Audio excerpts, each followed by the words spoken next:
오늘 본문은 성만찬, 즉 마지막 유월절 만찬에 관한 말씀입니다. 12절에 보니까요. 무교절의 첫날 곧 유월절 양 잡는 날 제자들이 예수께 여짜오되 우리가 어디로 가서 선생님께 유월절 음식을 잡수시게 준비하기를 원하시나이까 그랬습니다. 그러자 예수님께서는 성 안에 들어가서 물 한 동이를 가지고 가는 사람들을 따라가서 그 주인에게 이르되 선생님의 말씀이 내가 내 제자들과 함께 유월절 음식을 먹을 나의 객실이 어디 있느냐 하시더라 하라고 했습니다. 그래서 제자들이 그 집 다락에 유월절 식사를 준비를 했습니다. 나중에 알려진 일입니다마는 그 집은 마리아라고 하는 여인의 집이었습니다. 예수님과 제자들은 그 집에 들어가서 유월절 식사를 하셨습니다. 그것이 그 유명한 최후의 만찬으로 거기서 주님께서 성찬을 제정하셨습니다. 그런데 여러분, 그날 이 집 주인이 그 의미를 알았을까요? 아마 그들은 그날의 의미를 몰랐을 것입니다. 그저 주님께서 내가 내 제자들과 함께 유월절 음식을 먹을 나의 객실이 어디 있느냐 이 말씀에 따라서 자기 집을 내어드린 것입니다. 그런데 그날 주님이 제자들과 함께 마지막 유월절 식사를 하시고 성찬을 제정하시고 그날 밤에 붙잡히셔서 십자가에서 죽으셨습니다. 그리고 그 후에 이곳은 초대 예루살렘 교회가 되었고 오순절에 성령이 임하시는 장소가 되었습니다. 여러분, 역사 속에서 보았을 엄청난 축복이 아닙니까? 앞서 나귀를 내어드린 주인도 마찬가지입니다. 왜 남의 나귀를 끌어가려느냐라고 묻자 주께서 쓰신다고 하십니다. 이 말에 주인은 두 말 없이 나귀를 내어드립니다. 주님께서는 그 나귀를 타고 예루살렘에 입성하셔서 성경의 말씀을 이루셨습니다. 여러분, 이렇게 예수님께서 이 땅에서 사역하실 때 많은 동역자와 후원자들이 있었습니다. 특별히 많은 여인들이 예수님의 사역에 뒷바라지를 했습니다. 그러나 지금 그들의 이름은 남아있지 않습니다. 오늘 이 사람도 그 집 주인이라고 되어 있습니다. 그런데 여러분, 이 사람의 이름, 이들이 주님께 드린 헌신의 가치를 우리는 잘 모르지만 주님은 기억하실 것입니다. 그리고 어제 주신 말씀처럼 우리가 드린 헌신보다 그가 받은 영광이 더 큰 줄로 믿습니다. 그리고 여러분, 이 집은 지금 이 마가복음을 쓰고 있는 마가의 집이었습니다. 마가가 마리아의 아들이었습니다. 그런데 마가는 지금 그 성만찬이 자기 집에서 있었다는 사실을 전혀 언급하지 않습니다. 마가에게 엄청난 영광이자 자랑이 될 수 있습니다. 더구나 이때 마가는 어렸습니다. 어렸을 때의 추억일 수 있습니다. 그런데 마가는 자신의 추억이나 자랑 없이 십자가를 지기 전 주님의 행적과 말씀을 기록하는 데 집중합니다. 제가 이 모습을 묵상하면서 찬송가 한 소절이 생각났습니다.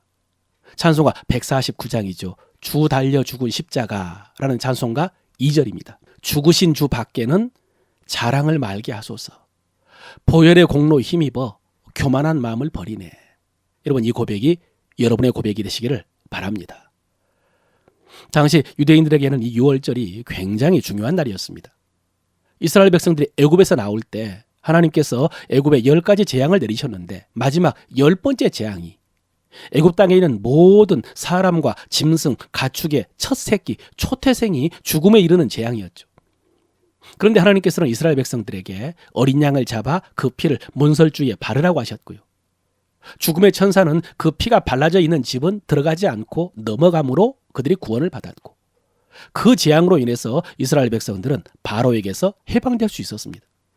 그 달을 아비벌이라고 해서 이스라엘의 첫 달로 정하셨습니다. 그리고 그 달 14일을 유월절로 정하여 지키라고 하셨습니다. 그래서 유월절은 이스라엘 백성들에게는요, 설날과 광복절이 합쳐진 절기입니다.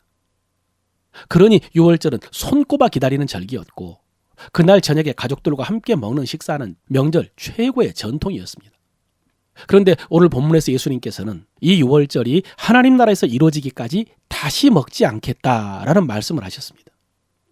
여러분, 이 유월절이 하나님의 나라에서 이루어진다라는 말씀은 그때 그곳에서 유월절이 완성된다는 의미입니다.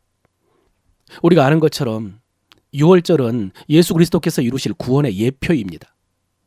세리 요한이 예수님을 가리켜서 세상 죄를 지고 가는 하나님의 어린 양이라고 했고요.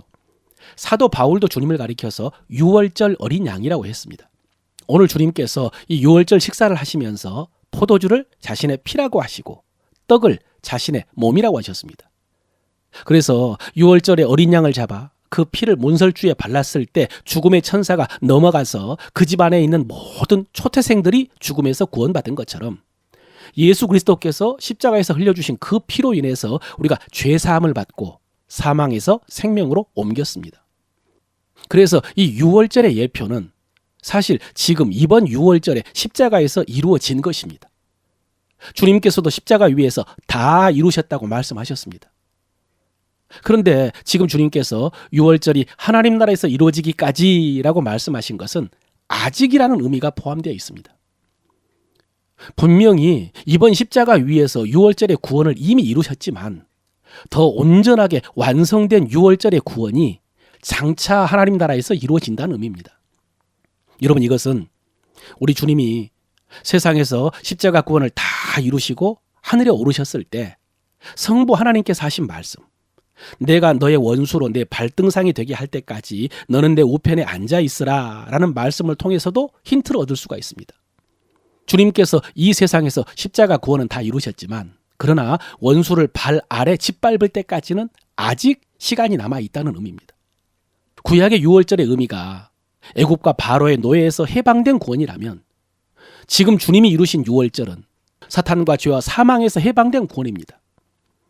그런데 마귀는 십자가에서 패배하고 무기력하게 되었음에도 불구하고 아직도 우는 사자처럼 삼킬 자를 찾는다고 했습니다.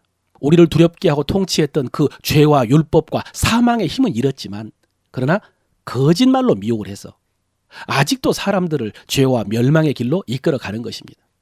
그러나 때가 이르면 하나님께서 그 마귀를 완전히 심판하여 주님의 발 아래 두실 것입니다. 오늘 주님께서 유월절이 하나님의 나라에서 이루어진다라는 말씀이 바로 이 말씀입니다. 주님은 그날의 유월절 잔치를 기다린다고 하십니다. 사랑하는 성도 여러분, 우리 주님이 기다리시면 우리도 기다려야 됩니다. 완전한 유월절이 하나님 나라에서 이루어지는 그날을 우리도 기다려야 됩니다. 어떻습니까, 여러분? 그날을 기다리는 마음이. 마침 다가오는 주일이 12월 1일, 12월 첫 주 대림절 첫 번째 주일입니다.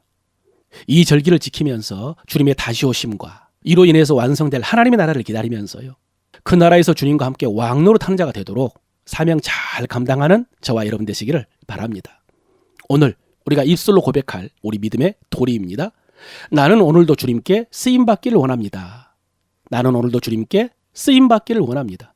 나의 자랑은 나의 추억이 아니라 오직 주님의 십자가입니다. 나의 자랑은 나의 추억이 아니라 오직 주님의 십자가입니다. 나는 완성될 주님의 나라, 주님의 다시 오심을 기다립니다. 나는 완성될 주님의 나라, 주님의 다시 오심을 기다립니다. 이를 위해 나는 오늘도 마귀의 일을 대적하며 하나님 나라를 전파합니다. 이를 위해 나는 오늘도 마귀의 일을 대적하면서 하나님의 나라를 전파합니다. 아멘.